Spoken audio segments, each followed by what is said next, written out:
Bonjour à tous, avec l'aide de Dieu, le Yom Yom du 10e jour de Adar Aleph. Tout d'abord, le Rabbi nous dit il faut étudier le Chumash du jour, le Tehillim du jour, le Tanya du jour. Puis, le Rabbi nous donne quelques règles en ce qui concerne le Birkat Hamazon, la bénédiction qu'on fait après un repas de pain.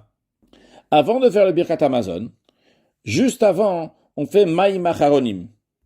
Littéralement, les dernières eaux, c'est-à-dire il y a les premières eaux avec lesquelles on a fait Netilat, l'ablution de main avant de manger du pain. Et il y a les maïm acharonim, les os de la fin. L'ablution des mains, cette fois-ci, c'est uniquement le bout des doigts, à la fin du repas de pain.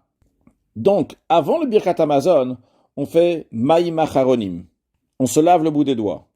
Et avant de se laver le bout des doigts, on dit, premièrement, le psaume al-Naharot Bavel, qui parle comment les Juifs se trouvaient sur le fleuve de Babylone, suite à l'exil après la destruction du temple. Ils étaient en exil. Et donc, ce qui est un message qu'on a mangé, on a bu, mais on ne peut pas vraiment se réjouir. On est en exil. Puis après, on fait le psaume Lamnatser bin Ginot. Puis encore d'autres versets qui commencent avec Avacha, etc. Et après, juste avant de faire l'ablution des doigts, on dit un verset Zechelek. Tout cela, c'est pour les jours de semaine ordinaires.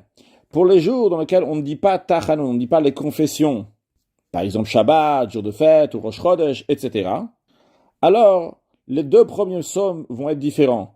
Le premier psaume, ça va être Shir Hamalot Beshuv Hashem et Shivat Tzion. Le deuxième psaume, ça sera le psaume Livnei Korach, etc. Et après, on aura les mêmes versets qu'en jour de semaine ordinaire, Avacha, et le verset qui est juste avant de faire l'ablution des doigts, Zechelek, etc. Puis, une fois qu'on s'est lavé les bouts de doigts, donc après Maïm Acharonim, on dit le verset Vaidaber elai ze hashulchan asher lifnei Hashem. Que Dieu fasse que très prochainement on va voir Beshuv Hashem et Shivat Tzion, comment Hashem va ramener les captifs de Tzion, comment Hashem va ramener tout le peuple juif qui est exilé, comment on va réaliser, comment Haïnu Kechom, on était des rêveurs dans l'exil, dans la période d'exil. Et l'essentiel que Azimal Esrog Pinu, qu'on va se réjouir, une joie éternelle avec la venue de Mashiach, now un excellent Yom.